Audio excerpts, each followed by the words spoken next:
திருச்சிற்றம்பலம். அனைவருக்கும் வணக்கம். இப்பொழுது திருமந்திரத்தின் காயக்கற்பம் பயிற்சியில் நம்ம முன்னோட்டம் காயக்கற்ப வாசி காயக்கற்ப பயிற்சி முன்னோட்டம் நம்ம பார்த்துட்ருக்கோம். இதில் பாகம் 6, அதாவது பகுதி 6 பார்க்க போகிறது என்னன்னா, அடுத்து நம்ம எழுந்து புரண்டு நடந்து கிடந்து உலர்றோம். அப்படி நம்ம இது பண்ணும்போது நம்ம இதில் போன பதிவை பார்ப்போம். இப்போ அதை கண்டினியூஸாக நம்ம பார்க்க போகிறோம். நம்ம பண்ணும்போது எழுதுவதற்கு என்ன உதவுதுன்னா எலக்ட்ரான் உதவுது, நிற்பதற்கு நியூட்ரானும், நடப்பது புரண்டு இதுன்றதுக்கு புரோட்டானும் உதவுகிறது. இந்த மூன்றுக்கும் எது தான் நிற்கிதுன்னா மூச்சு தான் ஒரு பேஸாக நிற்கிது. மூச்சின் விளையும் சக்திகளை உச்சங்கள் என்று ஏன் கருதினார்கள்?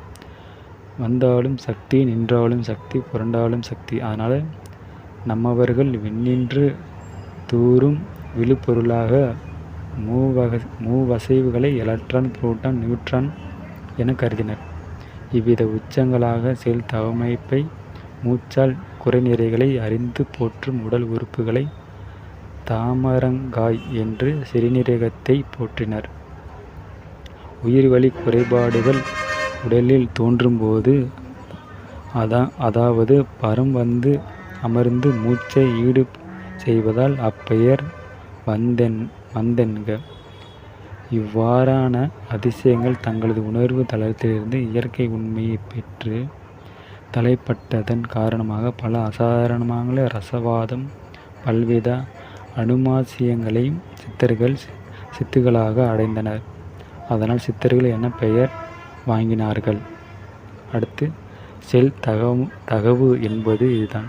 உணவை செரித்து இப்பயனுள்ள ஆற்றலாக மாற்றச் செய்வது, உடலுக்கு சூட்டை தருவதும், வெளியிலிருந்து காற்று பெறப்பட்டு புரோட்டானுக்கு உரிய ஒளி சக்தியை, அதாவது proton particles and it's electrolyte energy என்று சொல்லுவாங்க இங்கிலீஷில், காற்றிலிருந்து பெறப்படுகிறது. மனிதர்களுக்கும் மற்ற விலங்குகளுக்கும் உடல் சூட்டை மூச்சின் மூலம் பெற்றுக்கொள்கின்றன.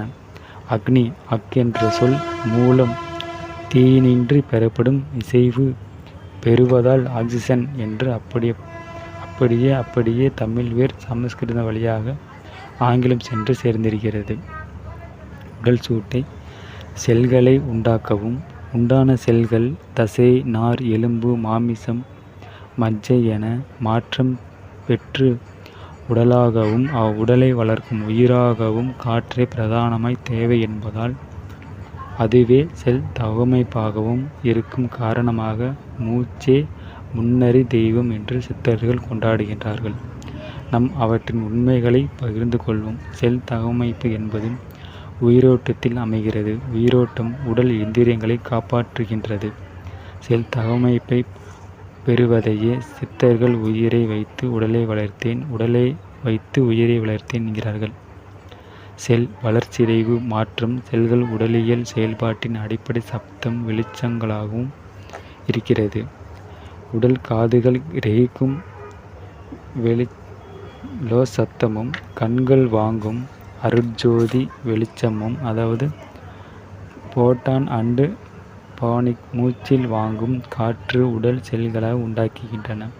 புறக்கண்களும் புறக்காதுகளும் இவ்வித சக்திகள் இல்லை. கண்ணால் உறப்பார்த்து காதலால் தான் நோக்கில் உண்ணுமோ ஈசனொளி. மாபெரும் பெண்பார் சித்தர் அவ்வைத்தாய் அகக்கண்களை அகச்செவி மாடுதலை குறித்தெண்ணி பெரும் பேர் ஆற்றலை குறிக்கும். உண்ணுகின்ற உணர்வு முறைகளால் ஈசன் ஒளியே எண்ணமும் எழுச்சியாகவும், உயிரியல் உளவியல் உடறியற் செல்களாகவும், அதாவது ஆர்பிசி, டபிள்யூபிசி, பிளேட்லெட்ஸ் அதற்கு இருளும் வெளியும் பெரிய காரணியாக விளங்குகின்றன. எலும்பு மண்டலங்களில் அமைந்துள்ள கருங்குழிகள், அதாவது போன் கேவிட்டிஸ், அதாவது போன் மேரோஸ் பெரிதும் துணை செய்கின்றன. இவற்றின் வளர்ச்சிதைவுக்கு பெரிதும் ஆக்சிஜனை பயன்படுகிறது என்றாலும் இருளும் ஒளியும் ஒளியும் சஞ்சாரம் போக்கும் மனமும் உணர்வும் பெரிதும் துணை நிற்கின்றன. இவை உடன் நிற்கும் உடம்பாகிறது.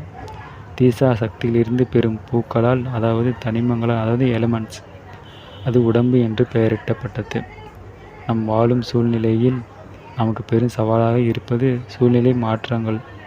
நாகரிக வளர்ச்சிகளும் அளவுக்கு அதிகமான விஞ்ஞான தேவைகளும் மருத்துவ தேவைகளும் வேண்டப்படுகின்றன. அதே சமயம் கூடவே இயற்கையின் பெரிய ஒத்துழைப்பும் பெற வேண்டும் என்று சித்தர்கள் வலியுறுத்துகிறார்கள். இத்துடன் இந்த பாடல் நிறைவடைகிறது. மீண்டும் அடுத்த வாசி முன்னோட்டம் என்ற பகுதியில் சந்திப்போம். நன்றி, வணக்கம். திருச்சிற்றம்பலம், தில்லையம்பலம். ஓம் நமச்சிவாய, ஓம் நமச்சிவாய.